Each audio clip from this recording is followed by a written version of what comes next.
Good morning, Brian King here. I met a new friend yesterday, somebody I've been connected with for a while on Facebook, and we finally got a chance to talk for the first time. And we had a lot of ideas in common, a lot of ideas not so in common, and she really seemed to enjoy my approach to things, my ability to be serene, within the context of a lot of life difficulty. And she asked me, how did you get there? People will spend a lifetime trying to get to that place. And one of the things I told her is, besides the fact that I've been working on this as my primary goal for 28 years, ever since I found out that I was in remission from cancer, I felt so helpless, so enraged, so bitter when I was going through that experience that I committed to never let myself get to that level of despair again.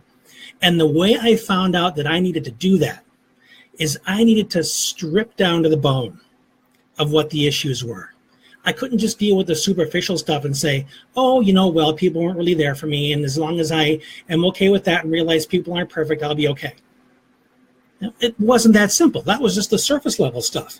If you keep removing layer after layer after layer and you go down to the very core of it, you're going to find your deepest insecurities, some long-held beliefs that you never questioned that maybe you didn't even realize were in there.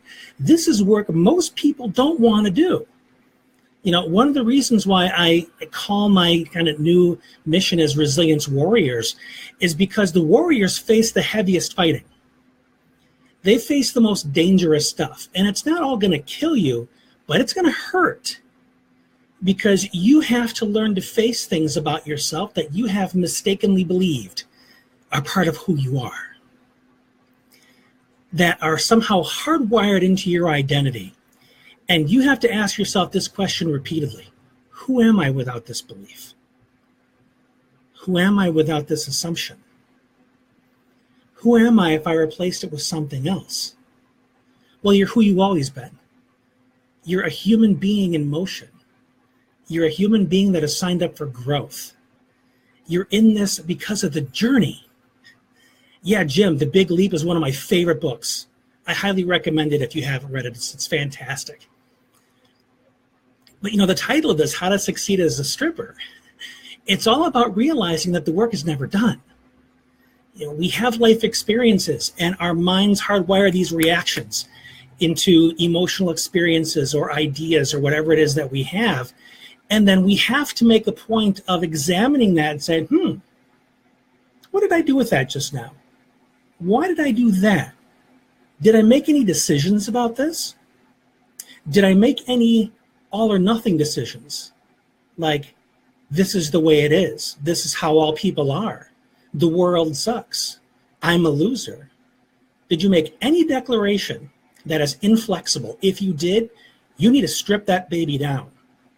You need to look at every aspect of it, question it, because what you're going to typically find out is that it's empty. It was just this little phantom that you created that's now holding you back. It's the part of your brain that wants safety, that wants protection. But you're a warrior. Warriors are always examining, they're always scanning, they're not always on alert, they're not always afraid, but they're focused. They know what it is they want. And warriors, if anything, are explorers. They want to find the best route through, because they don't want to go into the fight. They want to go around it. They want to avoid it if they can. My dad was trained as an Army Ranger, and one of their primary missions was reconnaissance. Go and see where the bad guys are, see what they're doing, because if we can go around them when they're distracted, let's do that. Let's not run to the heart of danger unnecessarily, but if there is danger, let's be prepared for it. Let's be prepared to eliminate it at its core. Well, how do you know you still need to do some stripping? It's pretty straightforward. If you're being triggered all the time, you're getting upset when you have no idea why. Song came on the radio, you were having a happy day up until then, but suddenly you're feeling sad, or you're feeling irritated. Okay. I hear people all the time talking about their triggers. Well, I don't want to talk about that. That's one of my triggers. All right, let's do some work. Let's not dodge it. Let's not use it as a simple fact that's part of your eternal existence from here on out. that's an indication that there's work to do, not that there's work to avoid. And if you're talking to me, sorry, but I'm going to go there because I'm a warrior and I teach other warriors. I don't teach people to duck and cover and cower. That's just not how I roll. If you want some people to say, oh, everybody's got stuff, sweetie, that's okay. I understand. I've been there too. You need somebody else for that conversation because I'm not going to expect less of you. I'm going to challenge you. You know, people have called it insensitive, whatever. Fine. I'm not your guy. I'm a warrior and I want to strip it down because I want to free you of that crap. Because when you think about stripping things down, think about a big bundle of rope.